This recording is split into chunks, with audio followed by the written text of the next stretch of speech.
Maligayang Pasko ng pagkabuhay po, mga kapatid. Baka yung mga bata hindi na nila alam na ang tawag sa Resurrection Sunday ay Pasko ng pagkabuhay. Dahil ito'y konektado doon sa Pasko ng pagkapanganak na i-celebrate naman pag December. Dahil connected ang dalawang events na yan. At napakahalagang balikan ang mahahalagang mga gunita at ganoon din naman ang mga aral nung siya ay bumangon muli sa kamatayan. Siya ay binuhay ng Ama sa langit. What better way to celebrate the resurrection of the Lord than to partake of the beauty, the power, and the healing ministry of His words and His story. Ang ating pag-aaral ngayong Resurrection Sunday, Pasko ng Pagkabuhay, pinamagatan nating From the Grave to Emmaus. Emmaus is a place about 12 to 15 kilometers from Jerusalem at napakahalaga na nangyaring event doon. Luke 24, 1 to 2. Maagang-maaga pa ng araw ng linggo, ang mga babae ay nagbalik sa libingan. Dala ang mga pabangong inihanda nila. Nang dumating sila doon, nakita nilang naigulong na ang batong nakatakip sa libingan. Familiar tayo dito sa twist na ito, sa plot na ito, na ang mga babae magdadala ng mga pabango para linisin ang katawan ni Jesus na bigla-bigla nilang inilibing dahil Sabat na, gabi na noong siya ay dinala sa libingan.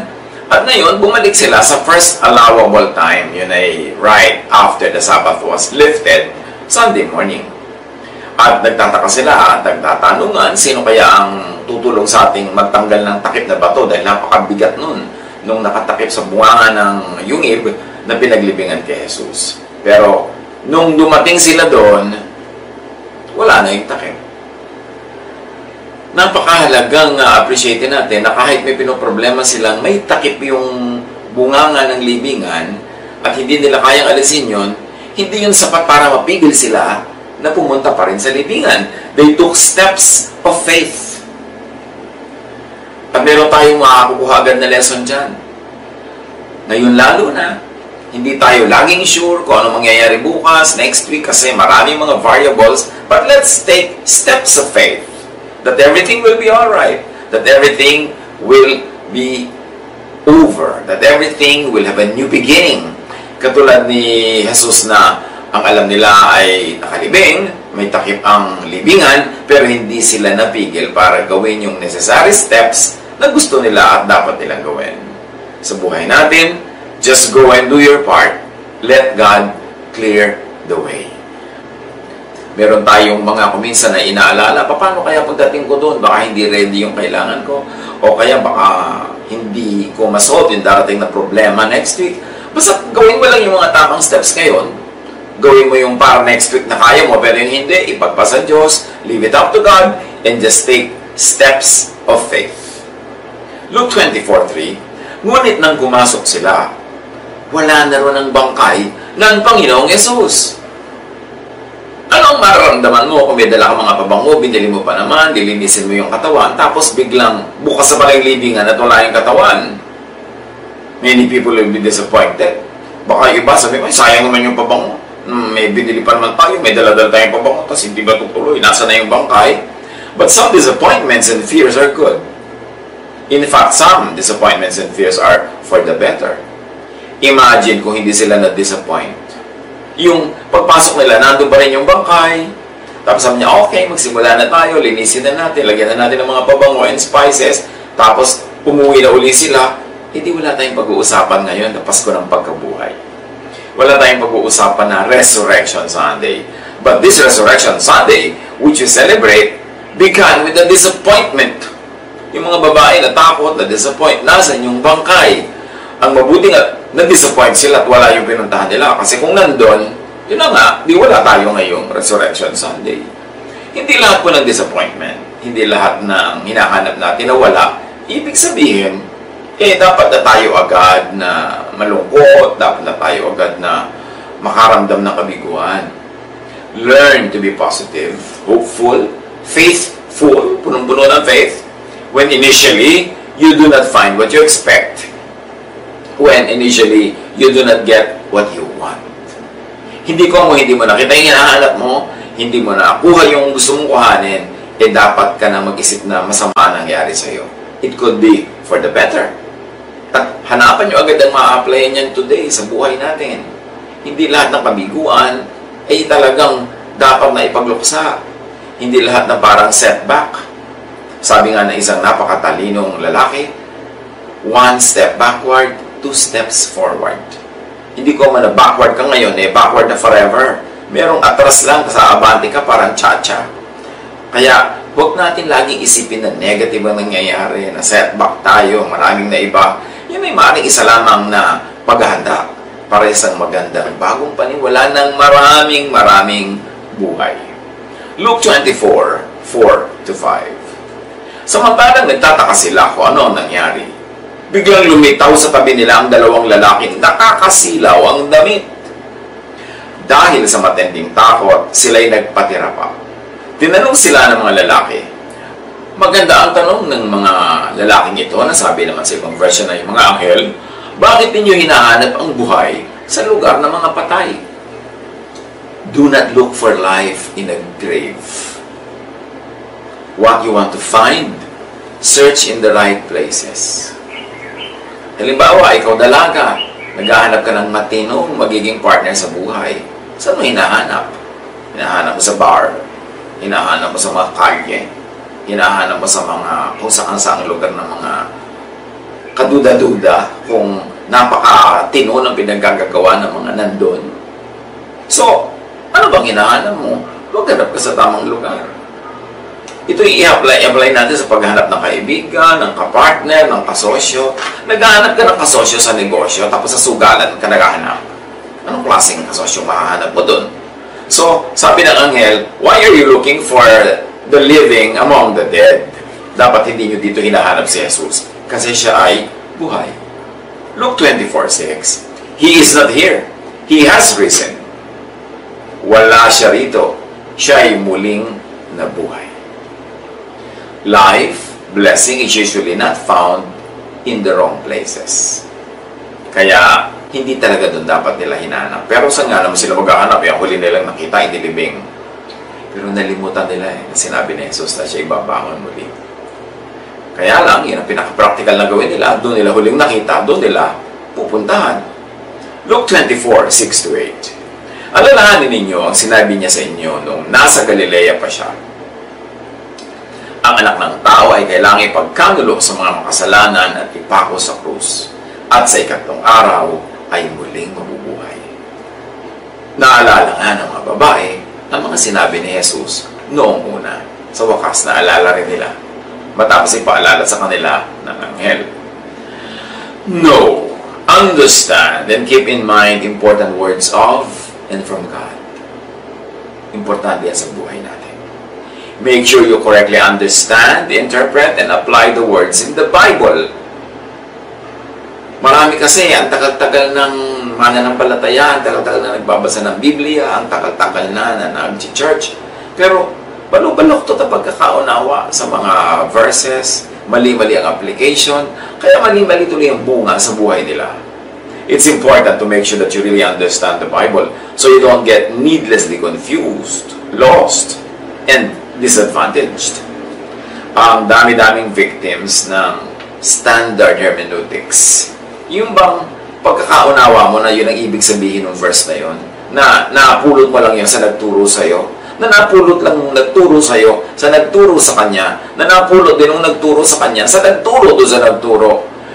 Ang nangyari meron palang kaisa-isang pinagmulan lang yung faulty reading na yun, dumami na ng dumami ang nagkamali over time, generation to generation of learners. Kaya mahalaga, kino-question natin. Kahit ano pang pinag-aaralan natin, i-question natin yan. Kasi yung truth naman, hindi yan magagalit pag tinatanong. Lalo siyang titingkad, lalong gaganda, lalong magiging malinaw pagka sinusuri. Yun lamang kasinungalingan ng ayaw matanong. Kasi na-insecure siya na mabisto na siya ay kasinungalingan. Question what you believe in.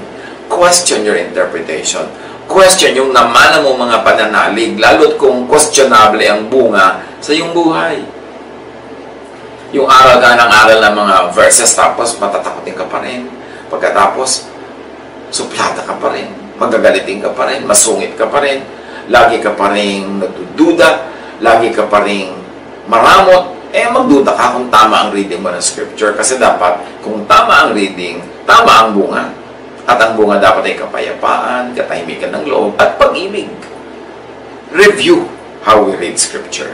Tulad ng mga babaeng ito, dapat ni-review nila yung mga itinuturo sa kanila ni Jesus. Pag naman hindi naman mas maing ginawa nilang pumunta sa libingan, pero meron sanang mas mainam silang ginawa na hindi nila nagawa agad dahil nga nalimutan nila yung sinasabi ni Jesus. Luke 24, 9-10. Kaya't umuwi sila at isinalaysay nila sa 11 at iba pa nilang kasamahan ang buong pangyayari. Ang mga babae ito ay sina Maria Magdalena, Juana at Maria na ina ni Santiago. Sila at ang iba pang mga babaeng kasama nila ang nagbalita sa mga apostol. So puro babae yung nagpunta sa grave, puro babae ang unang nakaalam na bumangon na mula sa kamatayan si Jesus. At ngayon, mga babae ang nagturo doon sa mga lalaki tungkol sa pinakamahalagang katotohanan na ito sa kasaysayan ng ating pananalig. They were all women. And suddenly, the importance of women was resurrected with and by Jesus. Talaga maraming na-resurrect, maraming na bumangon mula sa kamatayan. Nang si Jesus ay bumangon, isa na doon yung babae na lagi nang inaapi ng pagkatagal-tagal, second class, at lagi na lang siya ay binubusala ng bibig, hindi makakibo, madaling basta nalang dispatchahin sa buhay. But the importance of women was emphasized by the resurrection of Jesus, having been revealed to women first. Luke 24:11. Akala ng mga apostol ay kahibangan lamang ang kanilang sinasabi, kaya ayaw nilang paniwalaan ang mga kababaihan. So you see, ganoon ang pagtingin ng mga apostol sa mga kababaihan. Walang masasabing matino, lalo't kung ang sinasabi nila ay kakaiba sa karaniwan. But do not automatically reject a new idea. Yan ang mahalaga. Imagine Jesus rising from the dead, a dead person rising from the grave. That's a new idea. But just because it was new, did not mean that it was wrong. Just because they could not understand it, meant that it was wrong. A wise man once said, "It is exceedingly foolish for a man to think that what he does not see does not exist, or what he does not understand is wrong." Ganyan din sa ating matters of faith, sa ating pag-i-interpret ng scripture. Sa mga readings, hindi ko mo hindi natin naintindihan agad ang isang paliwanag, ay wrong na agad yun, re-rejectin na natin. But this man rejected the very wonderful news of the resurrection of Jesus. Do not automatically reject what you do not understand. What is outside of your dictionary. Kung wala yan sa vocabulary mo, expand your vocabulary. Kailangan dumami yung nauunawaan, hindi yung pilit mong pagkakasyain sa isang maliit, makitid na isip at mababaw na isip ang lahat ng dapat mong malaman. We must extend our tent curtains wide to accommodate more things. Kaya ang isip ay dapat laging hinahasa, tinuturuan, nililiwanagan, para ito ay lumaki at mas maraming magkasyang katotohanan doon. At huwag sexist, huwag condescending sa kababaihan. Kung walang kababaihan yung nagsalita, ayaw na nila agad maniwala. Luke 24:12. Ngunit tumayo si Pedro at patakbong nagpunta sa libigan. Yumuko siya at pagtingin sa loob ay wala siyang nakita kundi ang mga telang lino na ipinambalot kay Jesus. Kaya umuwi siyang nagtataka sa nangyari. So apparently yung bunganga ng kuweba ay hindi full length ng tao ang kanyang taas. So kailangan yumuko para pumasok. So bagamat yung bato ay natanggal na, si Pedro ay kinailangang yumuko at nakita niya sa loob, nandun yung mga linen cloth na ibinalot kay Jesus. Wala yung katawan na dating nakabalot doon pero naiwan yung linen cloth. At umuwi siya na nagtataka kung ano ang nangyari. Hindi niya maintindihan. So Peter listened to the message anyway, yung message nila Mary Magdalene, and so Exhibit A, the linen cloth. So it's okay to be shaken from comfort zones. Basta mag-wonder, mag-isip. Si Pedro was shaken from his comfort zone. Bumangon si Jesus sa kamatayan. Pumunta siya sa libingan. Wala ang katawan, naiwan yung tela. Ang naging ending sa kanya, at least yung episode na yon, nag-iisip siya. At pag ang tao ay nag-iisip, ang laki naman ng posibilidad na may maisip siya. Kaya mahalaga, nag-iisip. Luke 24, 13-14. Nang araw ding yun, sa kabilang banda, isang eksena ito na kakaiba naman, may dalawang alagad na naglalakad papuntang Emmaus. Isang nayong may 11 kilometro ang layo mula sa Jerusalem. Pinag-uusapan nila ang mga pangyayari. So, bagong-bago yung balita. Pero itong dalawang ito, for whatever reason, they had to go to Emmaus, away from Jerusalem. At ang pinag-uusapan nila, ang topic nila, ay ang naganap sa Jerusalem, yung pagbangon ni Jesus. Or, ang nangyayaring pagbangon ni Jesus na pinag-uusap-usapan, pero hindi pa confirmed. So, 2 by 2, ito nagbabiyahe. So, mahalaga yung may companion. Tinrain sila ni Jesus na ganyan lagi may companion. Meron ka ring sounding board, may kausap ka, o pwede mong madinig mula sa bibig niya yung gustong isipin ng sarili mong isip. It was very helpful, therapeutic, and of course, it had a lot of practical help, practical purpose na dala-dalawa pagka naglalakbay. Luke 24, 15-16. Habang sila'y nag-uusap, lumapit si Jesus at nakisabay sa kanila. Ngunit siya hindi nila nakilala na para bang natatakpan ang kanilang mata. So, pag pupuntahan ka ni Jesus, kahit nasan ka, kahit pasaan ka, kahit anong ginagawa mo, pupuntahan ka ni Jesus. And spiritual visitations usually happen in the thick of one's chore, of one's activity. Spiritual reality is often invisible, unrecognizable. Kaya ang kailangan talaga ay pagpapaliwanagan o kaliwanagan. Dahil yung nakikita mo, yung pala may iba pang ibig sabihin yun. Yung binasa mong verse, meron palang napakalalim na magandang kahulugan, pero nilampasan mo lang, hindi mo nakita. Tulad nitong si Jesus, nakisabay siya doon sa mga naglalakad na galing Jerusalem to Emmaus, hindi naman siya nakikilala. Pwede mangyari yan sa atin in many, many ways. May message pero hindi mo makita, may katotohanan pero hindi mo makita, dahil spiritual truths have to be revealed in a very, very personal way. Kailangang ipakita, ipaliwanag, ipagkaloob sa iyo ng Espiritu para mo makita ang mga spiritual na bagay. Luke 24:17. Tinanong sila ni Jesus, ano ba ang pinag-uusapan ninyo? It's really a question. A question is usually a better entry point than a statement or a declaration. Kaya pag pumapasok tayo sa mga usapan, meron tayong gustong ipasok, mas magandang patanong kaysa declare ka na agad na this is the truth, this is my truth. And it was a very, very open question. Ano ba ang pinag-uusapan ninyo? Sa pagpapatuloy, 17-19, tumigil silang nalulumbay at sinabi ng isa sa kanila na nagngangalang Cleopas, ikaw lamang yata ang dayuhan sa Jerusalem na hindi nakakaalam sa mga pangyayaring katatapos lamang maganap doon? Anong mga pangyayari? Tanong niya. So here is a question which is an answer to the question. Ibig sabihin, hahaba ang usapan na ito kasi pareho sila nagtatanungan, hindi sila nagdi-dismiss nung punto ng isa't isa. Luke 24:19. Sumagot sila, tungkol kay Jesus sa taga Nazaret, isang propetang makapangyarihan sa salita at gawa, maging sa harap ng Diyos at ng mga tao. So, propeta daw si Jesus, it's an under-comprehension of who Jesus was.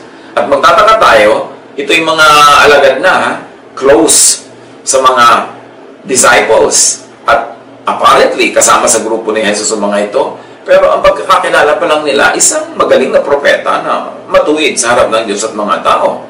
Luke 24:20-21, isinakdal siya ng aming mga punong pari at mga pinuno ng bayan upang mahatulang mamatay. At siya ipinako sa krus. Siya pa naman ang inaasahan naming magpapalaya sa Israel. Again, disappointment, frustration, hopelessness. Sabi nila, alam mo, napakahusay niyang propeta, pero pinatay nila.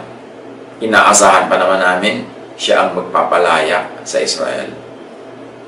Ang inaasahan kasi nila is a physical, political king.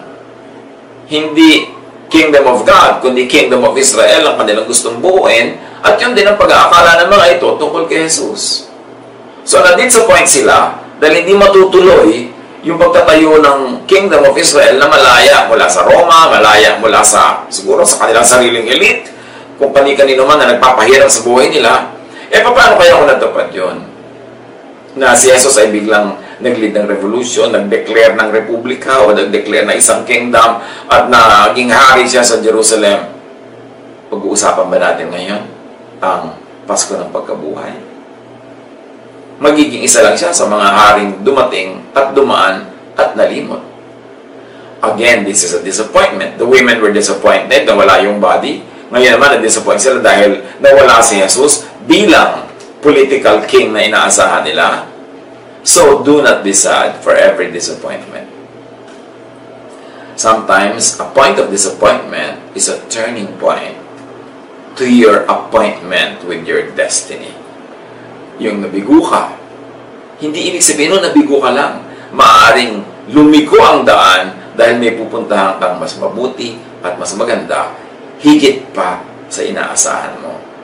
Na dahil nangyari na yon, nagpasalamat ka tuloy na hindi natuloy yung gusto mo dahil may mas mabuting napunta sa'yo. Ganyan din yung kumisan mga nakatakdang ikasal, pero inaasahang mapapangasawa na nila, hindi natuloy. Nadi-disappoint sila agad. Parang nawala na ng pag-asa, nawala na ng future. But it could only be a turning point. Because a disappointment point could be the point of your resurrection. It could be the point of your recovery. It could be a jumping board towards something greater and higher. So, natural lang na kuminsan nakaka-feel tayo ng frustration, kabiguan, pag yung gusto natin, hindi nangyayari. Pero dapat sandali lang yun, huwag magtagal sa ganong feeling. Get out of that mode, move on, because God is our hope. At sabi ng God Diyos, I know the plans I have for you. Plans not to harm you. Plans to give you hope in the future. So, natural lang at normal na kuminsan ma-frustrate pagka yung gusto natin hindi nangyari. Pag may nangyayari, ayaw natin. Pero, hope and believe in God that it will be for the better because the future is in the hands of God. It could only be better. Luke 24:21. Pag sa pagpapatuloy ng dalawang nagkukwento tungkol kay Jesus, hindi lamang yan. Ikatlong araw na ngayon mula nang mangyari ito. Parang sa pagdidiin nila ng 3 araw na siyang nailibing, parang point of no return na ang inabot ng lahat. Luke 24:22-23. Nabigla kami sa ibinalita ng ilan sa mga babaeng kasamahan namin. Maagang-maaga raw sila nagpunta sa libingan at hindi nila natagpuan ang kanyang bangkay. Mabuti nga! Paano ko natagpuan nila as expected? Di again, wala tayong pag-uusapan ngayon na Pasko ng Pagkabuhay. Wala tayo ngayon sa topic na ito. When what you expect does not happen, pray for and be open for a better kapalit. Bakit? Kasi may Diyos tayo. So, laging meron tayong hope at hindi yan papakonsuelo lang.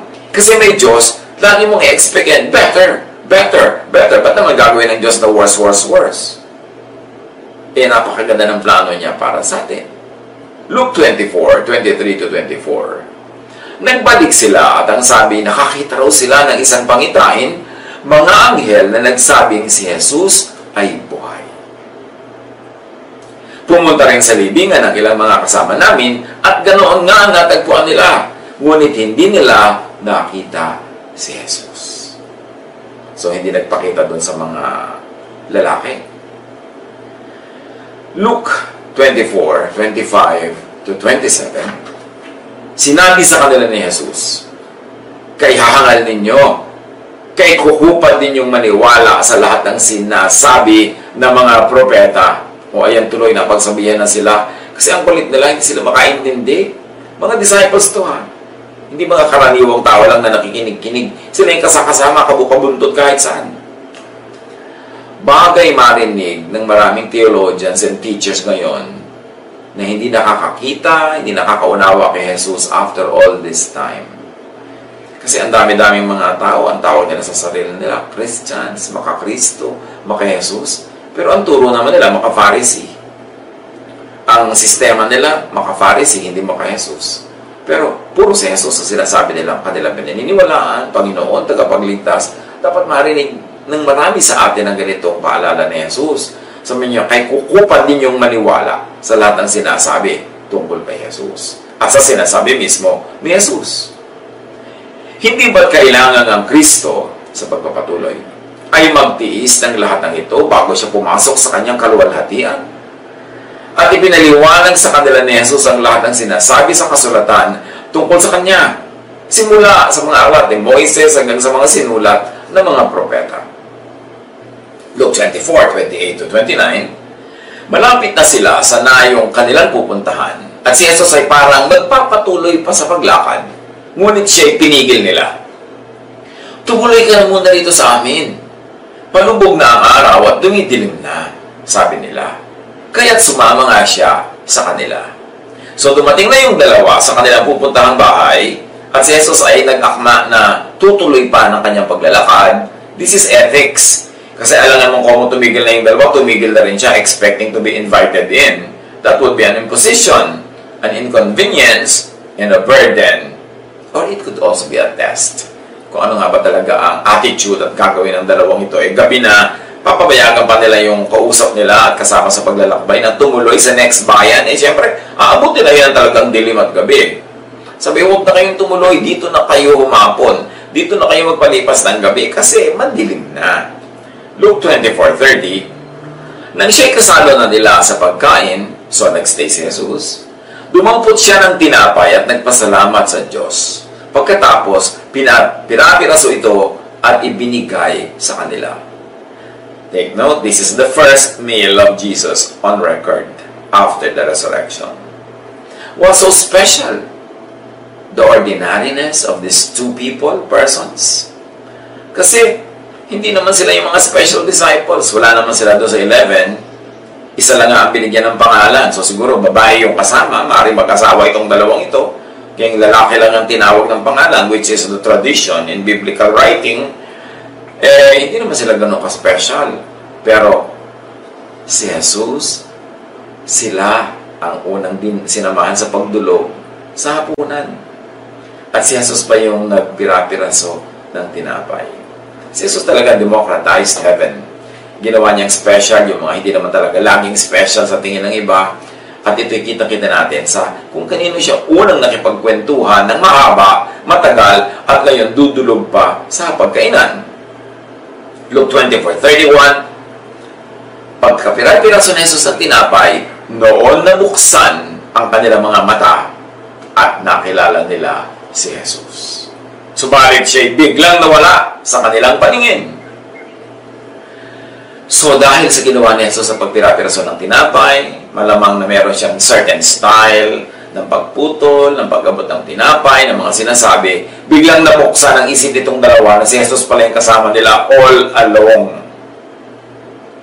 Nangyari rin yung ganitong nawawala bigla doon kay Philip nung binautismohan niya yung Ethiopian official. This motif happened at least twice. So nawala bigla ang Panginoong Jesus. Nabuksan ang mata. At nung nabuksan na ang mata nila, biglang nawala na si Jesus. Kasi nagbukas ang mata nila Ibig sabihin nun, patuloy na yung magiging bukas, mananatiling bukas, at marami na silang makikita, malalaman, at maituturo sa kanilang kapwa-tao paglakad ng panahon.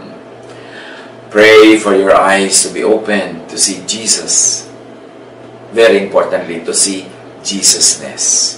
Apart from Moses-ness, from Pharisee-ness, from all kinds of ness dyan, kailangan bukas ang mata natin, kitang-kita natin si Kristo ay bukod. Siya ay iba at kakaiba at huwag tayong malito sa teaching niya, sa teaching ng iba. Huwag natin isurrender ang teaching ni Jesus sa teaching ng sino man, kahit na sila ay nasa Bible din. Kasi si Jesus lang ang anak ng Diyos, siya lang ang Lord of Lords, at siya lang binigyan ng pangalan that is above every name. So all teachings must be surrendered to the teachings of Jesus, must be filtered through the Jesus filter. At yung papasa lang doon, lalampas lang doon, ang marapat ituloy na ituro. Dapat may bukas tayong mata na hindi si Jesus ay isa lang sa marami. Kailangan kita natin nangingibabaw siya, bukod, kakaiba. At ganoon din ang kanyang mga teachings, at ganoon din ang attitude natin sa mga teachings niya when compared to the teachings of any other person, bumukas ang mata nila. At ang idalangin natin, ganon din ang mangyari sa atin. At kung bumukas na, nagsimula ng bumukas, patuloy pa itong bumukas ang bumukas para mas maraming liwanag na pumasok. Be blessed by and through those whose eyes are open. Mga tao naman, iba-iba ng degree ng pagkakabukas ng mata, ng isip. So, blessed tayo kung meron tayong mga kasamang mas bukas sila kaysa sa atin, edi makinabang tayo sa nakabukas nilang mata at maakay nila tayo mula sa ating mga sariling kadiliman. Luke 24:32, nasabi nila sa isa't isa, kaya pala nag-aalab ang ating puso habang tayo'y kinakausap niya sa daan at ipinapaliwanag sa atin ang mga kasulatan. So itong 2 taong unang pinagpaliwanagan ni Jesus sa mga kahulugan ng mga kasulatan. What a privilege! At ito, naglalakad lang sila sa daan at naturuan na sila ng naturuan, hindi pa nila nalaman kung sino yung nagtuturo sa kanila. Kaya dapat bukas ang mata natin kung may nagtuturo sa atin. Ito ba'y si Jesus? Ito ba'y sugo ni Jesus? O pwedeng sugo ng kalaban? Dapat bukas ang mata, laging nanunuri, makiramdam, at damihin ang apoy sa dibdib. Kasi sabi na, hindi ba, na parang nagkaapoy ang dibdib natin, o kausap natin siya, may nararamdaman tayo, hindi natin may paliwanag. At ganun talaga. Pagka ikaw ay kinakausap ng Espiritu, ramdam mo sa iyong dibdib. Ramdam mo sa iyong kaluluwa. Ramdam mo sa iyong Espiritu. Kasi hindi naman ordinaryo pagka ikaw ay pinagpaparamdaman ng Espiritong Banal. Luke 24:33-35. Agad silang tumayo at nagbalik sa Jerusalem. Naarap na nilang nagkakatipon doon ang 11 at ang iba pa mga kasamahan nila. Sinabi ng mga ito sa dalawa, totoo nga palang muling nabuhay ang Panginoon. Nagpakita sila kay Simon. At isinalaysay naman ang dalawa ang nangyari sa daan at kung paano nila nakilala si Jesus nang paghati-hatiin ito ang tinapay. So kaya lang naniwala yung mga lalaki nung sinabi na ni Pedro sa kanya rin nagpakita. Pero kasi mga babae lang, hindi pa sila naniniwala. Namimili pa ng paniniwalaan. Pero finally, naalaman din nila. At na-confirm pa nitong dalawang nagpunta sa Emmaus. Kaya lang kakaiba ang kwento nila. Ang tagal nilang nakasabay maglakad, tinuruan sila ng mga kahulugan, ng mga salita sa scriptures, at dumulog pa sa kanilang hapagkainan. Hindi lang nga tuloy-tuloy na kumain doon, pero siya ang naghati-hati ng tinapay. Nakilala nila si Jesus sa gawa. Kilalanan truth sa gawa, sa bunga. Marami nagtatanong, paano po namin malalaman kung tama ang interpretation ng scripture? Kung tama ang application? Well, malalaman mo yung truth because the truth is Jesus. Malalaman mong truthful yung reading mo, interpretation mo, kung ang bunga sa iyo ay loving, restful, peaceful, inclusive ka. Kasi yun si Jesus. Paano mo malalaman na tama ang interpretation mo sa isang verse, tama ang yung application, ang bunga sa iyo, loving ka, ang nagiging ugali mo, loving. Ang bunga sa iyong isip, sa iyong puso, sa iyong buhay, restful ka. Rested ka. Peaceful. Hindi ka likalig, hindi ka takot. At inclusive ka. Hindi ka mapagpuwera, hindi ka mapaghiwalay sa sarili mo. Kasi si Jesus ay ganon. Doon mo malalaman kung tama ang interpretation ng Scripture. Hindi kung dahil ito ang interpretation ng ating simbahan, ito ang interpretation ng ganong leader, ito ang interpretation ng ating libro. No. Ano ang bunga sa iyo? Ano ang ginagawa sa iyo ng mga salita na ini-interpret mo? Bumabait ka ba? Bumubuti? Doon mo malalaman na tama ang reading. Pero kung nagbasa ka, nag-aral ka, ang naging bunga, sumungit ka pa, naging mapagparusa ka pa, naging judgmental ka pa dyan, at palahiwalay ka pa sa kapwa, alam mo na, kontra kay Jesus yan. Magduda kung tama ang reading at interpretation. Luke 24:36. Habang pinag-uusapan nila ito, tumayo si Jesus sa kalagitnaan nila at nagsabi, sumainyo ang kapayapaan. So nakita nyo, Jesus na Jesus talaga. Hindi mo pwede mapagkamala na iba kasi kapayapaan agad ang greeting niya. Di ba't yan ang talagang gusto niya ibigay sa tao, kapayapaan? Sinasabi niya, my peace I give to you. I do not give as the world give, as the world gives you. So, do not be troubled, do not be afraid.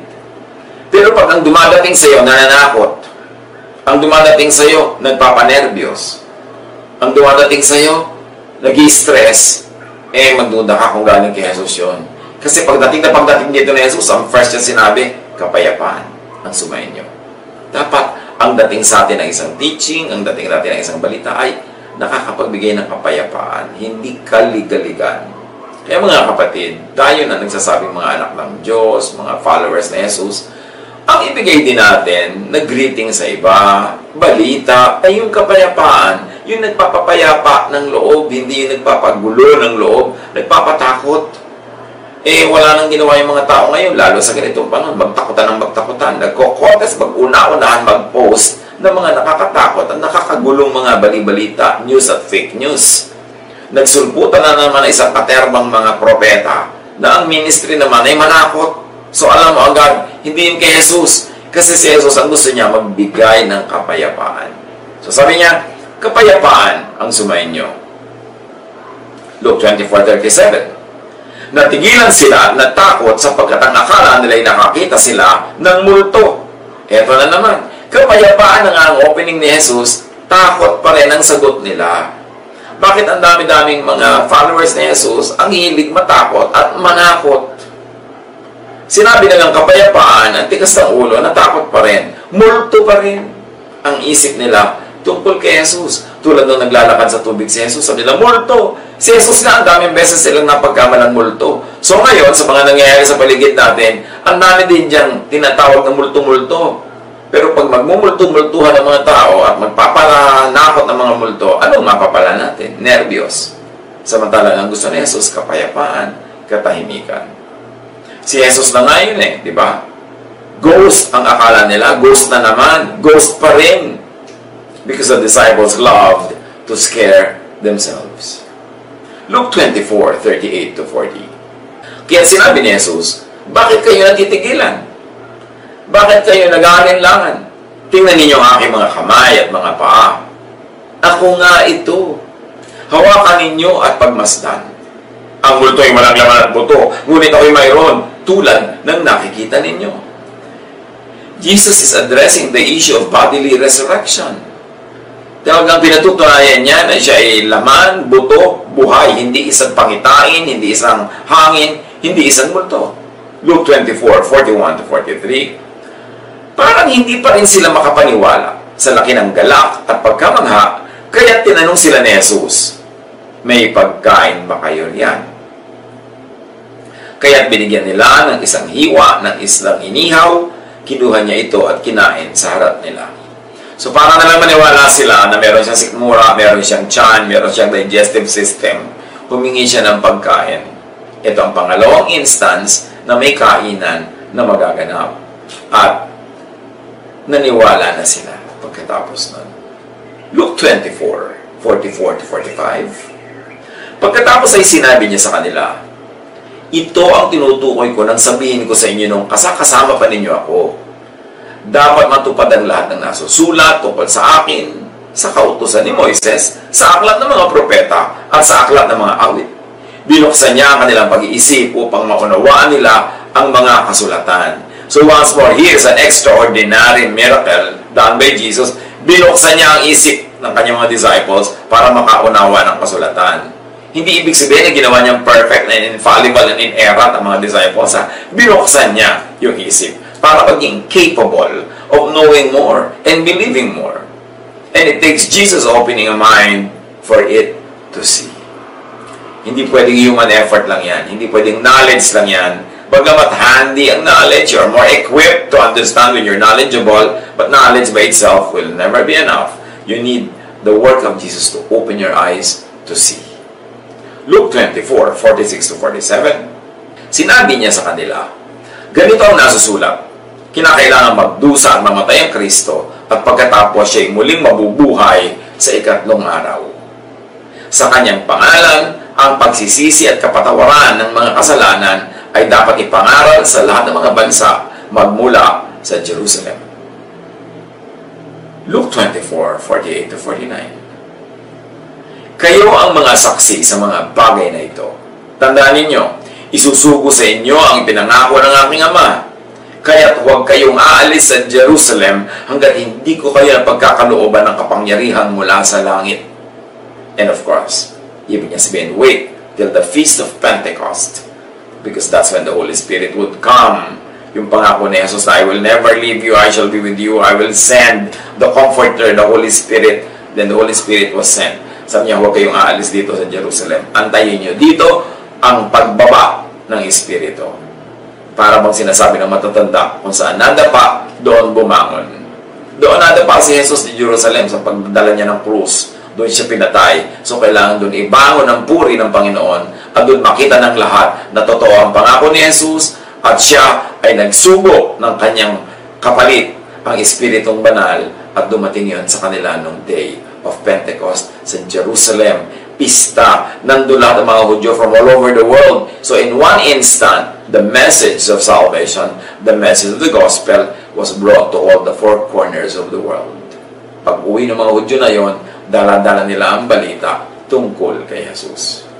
Luke 24:50-53. Pagkatapos ng mga ito, sila isinama ni Jesus sa labas ng lungsod.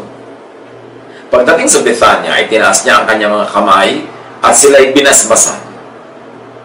Habang binabasbasan niya sila, siya'y umalis at dinala paakyat sa langit.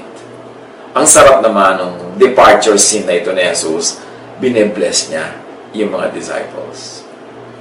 Siya'y sinamba nila at pagkatapos ay bumalik sila sa Jerusalem na punong-puno ng kagalakan. Palagi silang nasa templo at do'y nagpupuri sa Diyos. At of course, lagi rin silang nasa sambahay. Doon nga sila lumago sa mga bahay-bahay nila na fellowship, pag-aaral ng mga salita na naiwan ni Jesus sa mga disciples at pagsasama-sama nila sa pagkain at pagtutulungan nila sa isa't isa. Sa tinagal-tagal nilang kilala si Jesus, hindi pa rin pala talaga kilala. I-apply natin yan ngayon. Sa tinatagal-tagal na nagpa-Bible study, nag-church, nakikinig o nangangaral pa nga, ang dami pa nating dapat malaman tungkol kay Jesus. Idalangin nating buksan niya ang ating mata para makita ang dapat makita. Hindi yung daan lang ng daan sa mga letra at mga paragraph sa Bible, pero nami-miss yung point. Akala ng maraming Christian, kilala nila si Jesus. Totoo ba yun? Akala nila sinusunod na nila si Jesus. Totoo ba yun? Baka Pharisees ang sinusunod. At ang akala, may faith na sila. Really? Ang daling madaya, ang daling malito, ang daling matakot, ang daling magtakutan. At madalas, hindi naman si Jesus ang sinusundan, kundi Pharisee. Madalas, hindi naman love, peace, and rest ang mensahe, kundi gulo, kundi hatred, judgmentalism. So, idalangin natin mga kapatid. Buksan ni Jesus ang mata at isip at puso for more and more Jesusness. Si Jesus ang panukat ng lahat. Lahat sa Kanya susukatin at sasalain. Ang dalangin natin, lalo natin siyang makilala. Lalo natin siyang makita. Especially sa panahon na ito, na dapat natin talagang makita at makilala si Jesus. Na kailangan natin makita yung liwanag, hindi yung dilim. Makita natin yung pag-asa, hindi yung takot. At makita natin that God is in control, the Father is in heaven, seated on His throne, and He is in control of heaven and of earth and all His creation. Makita natin yan dahil yan ang pinapakita sa atin ng Panginoong Jesus. Maligayang Pasko ng pagkabuhay.